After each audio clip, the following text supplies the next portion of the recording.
بسم اللہ الرحمن الرحیم۔ السلام علیکم ورحمۃ اللہ وبرکاتہ۔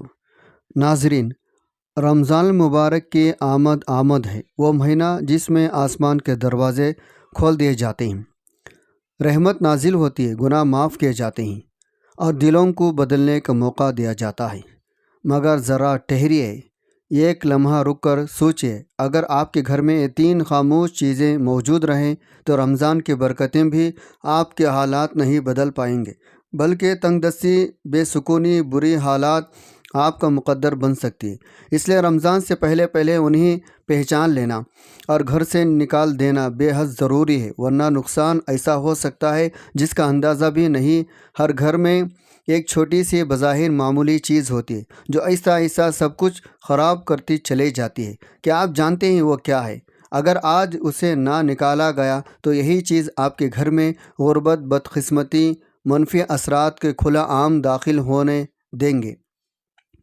حالات کیوں بگڑ جاتے رہے؟ کبھی آپ نے غور کیا کچھ گھروں میں داخل ہوتے ہی دل گھبرا کیوں جاتا ہے؟ ایسا محسوس ہوتا ہے جیسے فضا بھاری ہو، سانس لینا مشکل ہو جائے، جیسے خاموشی بھی شور مچا رہی ہو۔ سب کچھ بظاہر درست ہوتا ہے، گھر صاف ستھرا، افراد نماز پڑھنے والا، ذکر، درود، استغفار کے آوازیں، مگر اس کے باوجود دل میں بے چینی، نیند ادھوری، صبح اٹھتے ہی بدن تھکا ہوا۔ آخر ایسا کیوں دعا کے بعد بھی دل کو وہ اطمینان نہیں ملتا جس کا وعدہ کیا گیا؟ کیوں خوشیاں آ کر ٹہلنے کی بجائے لوٹ جاتی ہے؟ کیوں دل کی کسی ان دیکھے بوجھ تلے دبنے لگتا ہے؟ نظر لگ گئی شاید کوئی ہمارے خلاف ہے، مگر حقیقت یہ ہے اکثر اوقات سب سے بڑا دشمن باہر نہیں ہوتا بلکہ ہمارے اپنے گھر کے اندر چھپا ہوتا ہے۔ ہم خود نادانی میں اسی جگہ دیتے ہیں، اپنے غفلت سے اسے اپنا دیتے ہیں۔ ایک ایسی چیز جسے ہم معمولی سمجھ رکھیں، لیکن حقیقت میں یہی وہ چیز جو نور کے اندھیرے میں بدل دیتی ہے، یہی وہ چیز جو رحمت کے فرشتوں کو دور اور شیطان کو قریب کر دیتی ہے۔ یہ نہیں کہ گھر کے افراد برے ہوتے ہیں، بلکہ وہ اس چیز کے اثرات سے خود بھی بے خبر رہتے ہیں۔ جب اس کے اثرات بڑھنے لگتے ہیں تو دل پر بوجھ اتر آتا ہے، سانسیں بھاری ہو جاتی ہیں، ایک انجان خوف دل میں گھر کر لیتا ہے۔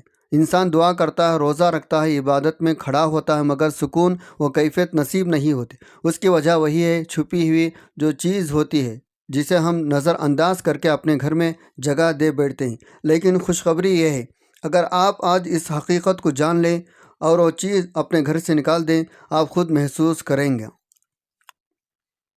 وہاں سکون اترنا آنے لگتا ہے۔ جہاں جھگڑے تھے وہاں محبت کی روشنی پھیلنے لگتی ہے، جہاں دیواریں خاموش تھیں وہاں تسبیح دعا کی گونج سنائی دے گی۔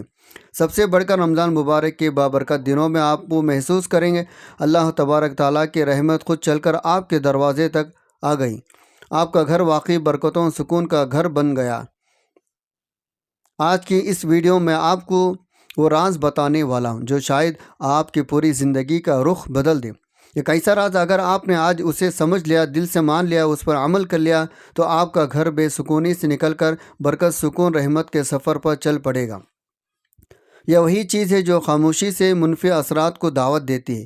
اب وقت آ گیا اسے پہچان کر ہمیشہ کے لیے اپنے گھر سے نکال دیا جائے۔ محترم ناظرین، آج کی یہ ویڈیو میرے ہر بھائی اور بہن کے لیے بہت اہم ہے۔ اس کا ایک ایک لفظ قیمتی ہے، اتنا قیمتی اگر دل میں اتر گیا تو آپ خود بخود اس پر عمل شروع کر دیں، کیونکہ ہم میں سے اکثر لوگ جانے انجانے میں ایسی چھوٹی چھوٹی غلطیاں کر بیٹھتے ہیں جن کا ہمیں احساس بھی نہیں ہوتا۔ یہی غلطیاں ایسا ایسا گھر میں تنگ دستی، غربت، بے برکتی کو جنم دیتی ہیں۔ اگر آج ہم ان غلطیوں کو پہچان لیں، انہیں درست کر لیں، اللہ کے فضل سے گھر سے بے برکتی رخصت ہو جائے گی، رزق کی کمی ختم ہو جائے گی۔ آپ دیکھیں گے آپ کے گھر میں برکت ہی برکت انبار لگنے لگیں گے۔ ذرا سوچیں، رمضان مبارک جیسے بابرکت مہینہ سر پر ہے، وہ مہینہ جس میں رحمتیں نازل ہوتی ہے، گناہ معاف کیے جاتے ہیں، تھوڑا سا عمل بھی کئی گنا بڑھا دیا جاتا ہے۔ اگر رمضان سے پہلے ہم اپنے گھروں کو ان چھپی ہوئی غلطیوں سے پاک کر لیں تو یہ مہینہ ہمارے لیے صرف روزوں کا نہیں بلکہ زندگی بدل دینے والا برکتوں کا مہینہ بن سکتا ہے۔ محترم ناظرین، اللہ تعالیٰ نے انسان کو اس دار فانی میں بھیج کر اسے جینے کے اصول سکھا دے تاکہ وہ اپنی ضروریاتی زندگی کو آسان سکون کے ساتھ پورا کر سکے۔ صحت ہو، کامیابی ہو، کاروبار ہو یا گھریلو زندگی میں ہر معاملے میں رہنمائی کے لیے اللہ تعالیٰ نے اپنے چنے ہوئے بندے بھیجے جنہیں ہم انبیاء کہتے ہیں۔ ان کے بتائے ہوئے ہر طریقے پر صرف ثواب ہی نہیں بلکہ برکت، سکون، کامیابی چھپی ہوئی۔ جو شخص زندگی کے کسی بھی میدان میں کامیاب ہونا چاہتا ہے اسے سیرت نبوی کو اپنانا ہوگا۔ اسلامی تعلیمات میں گھر کے سکون، دل کے اطمینان کے لیے چند ایسے اصول بیان کیے گئے۔ اگر انسان ان پر عمل شروع کر دے تو اس کا گھر جنت کا نمونہ بن سکتا ہے۔ گھر کا کوئی بھی کام ہو، زبان پر فوراً بسم اللہ ہو، دل ہر وقت ذکر الہی سے جڑا رہے، یہی وہ چھوٹی چھوٹی باتیں ہیں جو بڑے بڑے مسائل کو ختم کر دیتی ہیں۔ لیکن ناظرین، یہ جدید دور ہے۔ آج اکثر لوگ وقت گزارنے کے لیے فون کا بے تحاشا استعمال کرتے ہیں۔ یہی نہیں، وہ راز آہستہ آہستہ کھلنا شروع ہو جاتا ہے جو ہمارے گھروں کو سکون کو خاموشی سے کھا رہا ہے، جس سے نہ صرف ہمارا قیمتی وقت ہاتھ سے نکلتا جا رہا بلکہ نیکی کرنے کے وہ لمحے بھی پھسلتے جا رہے ہیں جو ہمیں اللہ کے قریب لے جا سکتے ہیں۔ اس لیے کوشش ہے، اہتمام ہمیں اس بات کا کرنا چاہیے جب بھی گھر میں کسی کام میں مصروف ہو تو زبان غفلت میں نہیں بلکہ ذکر میں ہو۔ استغفر اللہ، اللہ اکبر، الحمدللہ، یا حی یا قیوم، یہ الفاظ صرف تسبیح کے دانے کے لیے نہیں بلکہ زندگی کے ہر لمحے کے لیے۔ وہ صرف خود تک محدود نہ رکھے بلکہ اپنے بچوں کو بھی اس کی عادت ڈالیں تاکہ ان کی زبان بھی ذکر سے مانوس ہو جائے۔ یہی وہ بیج ہے جو کل کو برکتوں کا درخت بن جاتی ہے۔ خاص طور پر رمضان جیسے بابرکت مہینے میں اللہ تعالیٰ نے سورۃ المدثر میں ایک دل ہلا دینے والا مکالمہ بیان فرمایا۔ جنتی جہنمی سے پوچھتا ہے، کون سی چیز تمہیں جہنم میں لے گئی؟ تو وہ جواب دیتا ہے، ہم نماز پڑھنے والوں میں سے نہ تھے۔ یہ آیت صرف ان لوگوں کے لیے نہیں جو نماز چھوڑ دیتے ہیں بلکہ ان کے لیے بھی ہے جو نماز کو ہلکا سمجھتے ہیں، سستی کرتے ہیں، وقت ضائع کرتے ہیں، جان بوجھ کر نماز کو تاخیر سے ادا کرتے ہیں۔ ایسے لوگوں کے بارے میں سخت تنبیہ فرمائے گئے۔ پس ہلاکت ہے ان نمازیوں کے لیے جو اپنے نماز سے غافل ہیں، یعنی وہ نماز کی طرف تو آتے ہیں مگر دل کہیں اور ہوتا ہے۔ یہی غفلت آہستہ آہستہ گھر سے برکت چھین لیتی ہے۔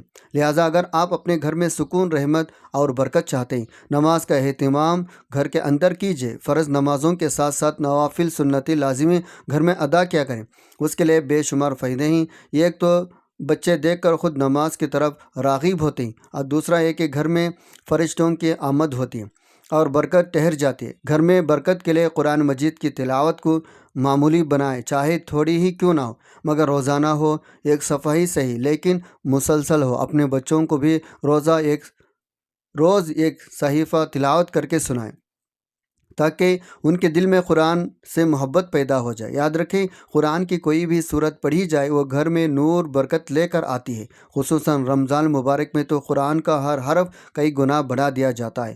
جناب رسول اللہ صلی اللہ علیہ وسلم نے حضرت ابو ہریرہ سے روایت فرمایا، اپنے گھروں کو قبرستان نہ بنا، بے شک شیطان اس گھر سے بھاگ جاتا ہے جس میں سورۃ البقرہ کی تلاوت کی جاتی ہے۔ یعنی گھروں کو زندہ رکھو، نماز سے، تلاوت سے، ذکر سے۔ اہل علم فرماتے ہیں جو شخص روزانہ عشاء کی نماز کے بعد سورۃ الواقعہ کی تلاوت کرتا ہے، اللہ تعالیٰ اس کے رزق میں اضافہ فرما دیتے ہیں۔ صبح سویرے سورہ یاسین کی تلاوت کو معمولی بنائیں۔ جمعۃ المبارکہ کے دن سورہ قاف کی تلاوت ضرور کیجیے۔ یہ سب وہ اعمال ہیں جو خاموشی سے گھر میں وہ برکت لے آتے ہیں جس کی ہمیں برسوں سے تلاش ہوتی ہے، خاص طور پر رمضان کے مہینے میں جب اللہ کی رحمت بندوں کی طرف دوڑ کر آتی ہے۔ قرآن مجید میں اللہ تعالیٰ نے تقوی کے بارے میں ایسا اصول بیان فرمایا جو پوری زندگی کو سنوار دیتا ہے۔ ارشاد ہوتا ہے، اور زاد راہ لے لو، یقیناً سب سے بہتر زادی سفر تقوی ہے، اور اے عقل والو مجھ سے ڈرتے رہو۔ پھر ایک اور مقام پر فرمایا، یقیناً اللہ کے نزدیک تم میں سب سے زیادہ عزت والا وہ ہے جو سب سے زیادہ پرہیزگار ہے۔ بے شک اللہ تعالیٰ ہر چیز کو جاننے والا، ہر حال سے باخبر ہے۔ ناظرین، اگر ہم واقعی اپنے گھروں میں برکت چاہتے ہیں، تقوی کو صرف مسجد، مجلس یا سفر تک محدود نہ رکھیں۔ جس طرح ہم لوگوں کے سامنے اللہ سے ڈرتے ہیں، اسی طرح گھر کے چار دیواروں میں، تنہائی میں، اس وقت بھی جب ہمیں کوئی نہیں دیکھ رہا ہے سوائے رب کائنات کے، وہاں بھی تقوی اختیار کریں۔ اپنے بیوی بچوں والدین بہن بھائی کے ساتھ حسن سلوک کریں، مگر کسی بدلے یا تعریف کے لیے نہیں، صرف اللہ کی رضا کے لیے۔ یقین جانیں یہی نیت، یہی عمل گھر میں ایسی برکت لے آتی ہے جیسے لفظوں میں بیان نہیں کیا جا سکتا۔ خاص طور پر رمضان المبارک میں جب اللہ نیتوں کو بھی قبول فرما لیتا ہے، اس میں کوئی شک نہیں۔ جب لوگ مل بیٹھ کر کھانا کھاتے ہیں، اللہ تعالیٰ اس میں برکت ڈال دیتے ہیں۔ ذرا تصور کیجئے، جس گھر میں سب افراد، ماں باپ، میاں بیوی، بچے بہن بھائی ایک جگہ بیٹھ کر اہتمام کے ساتھ اللہ کے نام سے کھانا شروع کریں، اس دسترخوان پر برکت کس شان سے نازل ہوتی ہے۔ یہ صرف کھانا نہیں ہوتا، یہ دلوں کی جوڑنے کا عمل ہوتا۔ مگر افسوس، جدید دور میں یہ خوبصورت سنت ختم ہوتی جا رہی ہے۔ کوئی اپنے کمرے میں کھا رہا ہے، کوئی اسٹڈیم روم میں، والدین الگ، بچے الگ، یوں لگتا ہے جیسے ہر شخص ایک ہی گھر میں رہتے ہو بھی اکیلے ہو گئے۔ یاد رکھیں، اس طرح الگ الگ کھانا برکت کے دروازے بند کر دیتا ہے۔ اللہ کے نبی نے فرمایا، اللہ تعالیٰ کے نزدیک سب سے زیادہ پسندیدہ کھانا وہ ہے جس میں ہاتھ زیادہ ہو، یعنی جہاں لوگ زیادہ ہوں۔ ایک موقع پر صحابہ نے عرض کیا، یا رسول اللہ، ہم کھاتے ہیں مگر سیر نہیں ہوتے۔ آپ نے فرمایا، شاید تم الگ الگ کھاتے ہو۔ عرض کیا گیا، جی ہاں۔ آپ نے فرمایا، اپنے کھانے پر اکٹھے ہو جاؤ، اللہ کا نام لو، تمہارے لیے اس میں برکت دی جائے گی۔ اللہ تعالیٰ نے رزق کی تقسیم کے لیے کوئی گھر مقرر نہیں کیے، لیکن اسلامی تعلیمات ہمیں ایسے بابرکت اوقات بتاتے ہیں جن میں رزق حلال کی تلاش انسان کو صرف روزی ہی نہیں بلکہ سکون اور برکت بھی عطا کرتی ہے۔ ہماری تہذیب کا حصہ تھا، ہمارے بڑے فجر سے پہلے اٹھتے، نماز ادا کرتے، قرآن کی تلاوت کرتے، پھر رزق حلال کی تلاش میں نکل پڑتے، شام کو واپس آتے، عشاء کے بعد آرام کرتے۔ یہ وہ طرز زندگی تھا جس میں تھوڑا کما کر بھی بہت برکت ملتی تھی۔ آج زمانہ بدل گیا، لوگ فجر کے وقت سو رہے ہوتے ہیں اور رات بھر جاگتے ہیں۔ ہم دیکھتے ہیں بعض گھروں میں 4 5 افراد کما رہے ہوتے ہیں، مگر نہ دل کو سکون، نہ زندگی میں برکت، جبکہ ہمارے اجداد کے زمانے میں پورے گھر کا بوجھ ایک ہی فرد اٹھاتا تھا، پھر بھی گھر خوشحال ہوتا تھا۔ ناظرین، یہ فرق کمائی کا نہیں، تقوی، سنت اور برکت کے راستے سے ہٹ جانے کا ہے۔ اگر ہم چاہتے ہیں رمضان المبارک واقعی ہماری زندگی بدل دے، ہمیں اپنے گھروں کو تقوی، سنت، اجتماعیت سے دوبارہ آباد کرنا ہوگا، تب جا کر وہ برکت لوٹے گی جس کے لیے دل برسوں سے ترس رہا۔ لہٰذا ناظرین، اگر آج ہم سچے دل سے چاہتے ہیں ہمارے گھروں میں بھی برکت آئے، رزق میں کشادگی ہو، دلوں کو سکون نصیب ہو، ہمیں اپنی زندگی کی رفتار بدلنی ہوگی، صبح جلدی اٹھنے کی عادت ڈالنے ہوگی، رات کو جلدی سونے کا معمول اپنانا ہوگا۔ اللہ تعالیٰ پر اس طرح توکل کرے جیسا توکل کرنے کا حق ہے، کیونکہ جو شخص اللہ پر بھروسہ کر لیتا ہے، اللہ اس کے لیے تمام معاملات خود سنبھال لیتا ہے۔ بے شک اللہ بہت غالب ہے، بڑی حکمت والا ہے۔ خاص طور پر رمضان مبارک میں تو یہ توکل کئی گنا زیادہ رحمت بن کر لوٹتا ہے۔ محترم ناظرین، ذرا ایک منظر اپنے دل میں اتار کر دیکھیں۔ ایک مزدور جو صبح سے شام تک جلتے دھوپ میں پسینے سے شروبور ہو کر محنت کرتا ہے، اینٹیں اٹھاتا ہے، ریت ڈھوتا ہے، ہاتھوں میں چھالے، آنکھوں میں تھکن، شام ڈھلتی ہے تو اپنی مزدوری جیب میں رکھ کر گھر کے راہ لیتا ہے۔ وہ سکے اس کی محنت کا نچوڑ ہوتے ہیں۔ وہ بچوں کے لیے کچھ کھانے پینے کا سامان لاتا، کبھی آٹا، کبھی دودھ، مگر اس سب کے باوجود اس کی زندگی میں ایک عجیب سا اداسی بسی ہوئی ہوتی، نہ دل کو خوشی، نہ روح کو سکون، جیسے اس کے گھر کے دیواروں نے سکون سے دشمنی کر لی ہو۔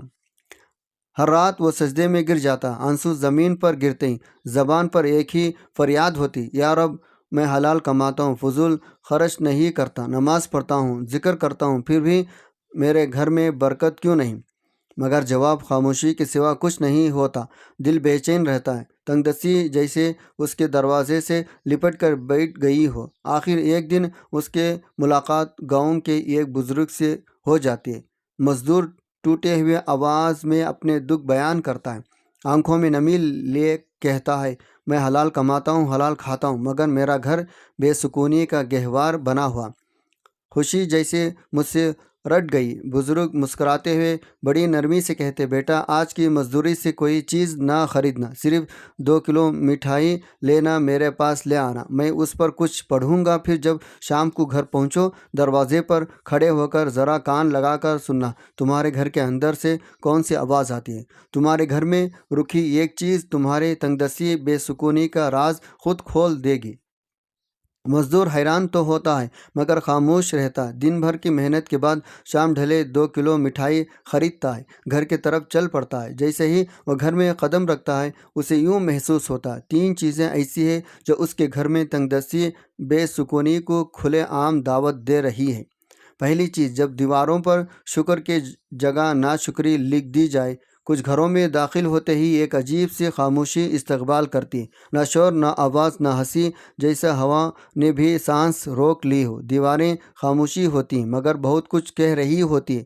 ان پر کوئی تحریر قلم سے نہیں لکھی جاتی بلکہ انسانوں کے رویوں سے لکھی جاتی ہے۔ یہ وہ لمحہ ہوتا ہے جب گھر میں برکت کے دروازے آہستہ آہستہ بند ہونے لگتے ہیں، کیونکہ اب ان دیواروں پر شکر نہیں بلکہ شکایت لکھی جا چکی ہوتی، جہاں ہر بات میں میرا نصیب کیوں ایسا ہے، کیوں باز گشت ہو۔ جہاں زبان پر ناشکری کا زہر اور دل میں مایوسی کی دہن ہو، وہاں رحمت ٹھہر کر نہیں رہتی، فرشتے خاموشی سے پلٹ جاتے ہیں، ان کی جگہ وسوسوں کی سرگوشیاں بسنے لگتی ہیں۔ یاد رکھیں، شیطان ہمیشہ دروازے توڑ کر نہیں آتا، اکثر ہم خود اپنے رویوں سے اس کے لیے دروازہ کھول دیتے ہیں۔ جب ہم الحمدللہ کی جگہ کاش ایسا ہوتا کہنا شروع کر دیتے، تو جب ہم نعمتوں کو معمولی کمیوں کو بہت بڑا بنا لیتے ہیں، تو سمجھ لیجئے روشنی کا چراغ بجھنے لگا ہے، برکت خاموشی سے رخصت ہونے لگی ہے۔ ناشکری کوئی معمولی احساس نہیں ہوتا، یہ ایک غیر مرئی زہر ہے جو آہستہ آہستہ پورے گھر کی فضا کو کھا جاتا ہے۔ یہ باتوں سے جنم لیتا ہے مگر اثر ماحول پر ڈالتا ہے۔ ایک وقت ایسا آتا ہے گھر لوگوں سے بھرا ہوتا مگر دل خالی ہو چکے ہوتے، لفظ بہت ہوتے مگر سمجھ ختم ہو جاتی ہے۔ پھر آہستہ آہستہ زندگی کے رونقیں ایک ایک کر کے رخصت ہونے لگتی ہے۔ یاد رکھیں، شیطان ان گھروں میں خوشی سے بسیرا کرتا ہے جہاں زبان ناشکری بولے، دل شکر کرنا بھول جائے۔ سن لیجئے، شکر صرف الفاظ کا نام نہیں، شکر ایک روشنی ہے۔ یہ وہ روشنی ہے جو اندھیروں کو پیچھے ڈھکیل دیتی ہے، جو فرشتوں کو متوجہ رکھتی ہے اور جو شیطان کے قدموں کو جلا ڈالتی ہے۔ جس گھر میں زبان الحمدللہ کہنا سیکھ لے اس گھر کی چھت بھی دعا بن جاتی ہے۔ اگر آپ چاہتے ہیں تنگدستی کا سلسلہ ٹوٹ جائے، بے سکونی کی زنجیریں کٹ جائیں، گھروں میں روشنی خود چل کر آئے، تو سب سے پہلے اپنے الفاظ بدلیں، کیونکہ جب دیواروں پر شکر لکھا جاتا ہے تو رحمت خود ان لفظوں کو پڑھنے آتی ہے۔ دوسری چیز، جب آنکھیں عیب ڈھونڈنے لگے، کبھی سوچا ہے جب آنکھیں کمیوں کو تلاش میں لگ جائے تو نصیب کی روشنی کیوں مدھم ہو جاتی ہے، کیوں گھر کا سکون ریت کی طرح ہاتھ سے پھسلنے لگتا ہے۔ اس لیے وہ آنکھ جو محبت کے لیے بنی تھی اب تنقید کا ہتھیار بن چکی ہوتی ہے۔ جس گھر میں عیب جوئی ہوتی ہے وہاں برکت نہیں ٹھہرتی، وہاں شیطان اپنا ٹھکانہ بنا لیتا۔ عیب جوئی کوئی چھوٹا گناہ نہیں، یہ روح کی بیماری ہے۔ یہ وہ آگ ہے جو خاموشی سے دلوں کو جلاتی ہے، رشتوں کو راکھ کر دیتی ہے، گھر کی فضا کو اندھیروں میں بدل دیتی ہے۔ جس گھر میں ہر زبان کسی دوسرے کی قصور گنتی ہو وہاں رزق تنگ ہو جاتا ہے، دعائیں رک جاتی ہیں، سکون ہجرت کر جاتا ہے۔ یاد رکھیں، عیب چھپانے والا اللہ تعالیٰ کا دوست بن جاتا ہے، عیب پھیلانے والا شیطان کا۔ جب آنکھیں محبت سے دیکھنے لگتی ہے تو رحمتیں خود دروازہ کھول کر آتی ہے۔ تیسری چیز، جب دروازے دعاؤں سے نہیں بلکہ آوازوں سے کھلے، گھر وہ جگہ ہے جہاں امن اترنا چاہے، جہاں ہر سانس میں محبت کی خوشبو ہو، لیکن جب دروازے شور، تلخی، چیخ پکار سے کھلے تو سمجھ لو وہاں رحمت نہیں زحمت نے جگہ بنا لی ہے۔ جب گھروں کے دروازے سلام سے خالی ہو جائے تو وہاں فرشتے نہیں آتے، جب گفتگو میں تلخی آ جائے تو برکت اڑ جاتی ہے۔ یاد رکھو، گھر کا شور صرف آوازوں کا نہیں ہوتا، یہ دلوں کے شور سے پیدا ہوتی ہے۔ جب آوازیں اونچی ہو، زبان تیز ہو، دلوں میں برداشت نہ ہو تو وہ گھر شیطان کا ٹھکانہ بن جاتی ہے۔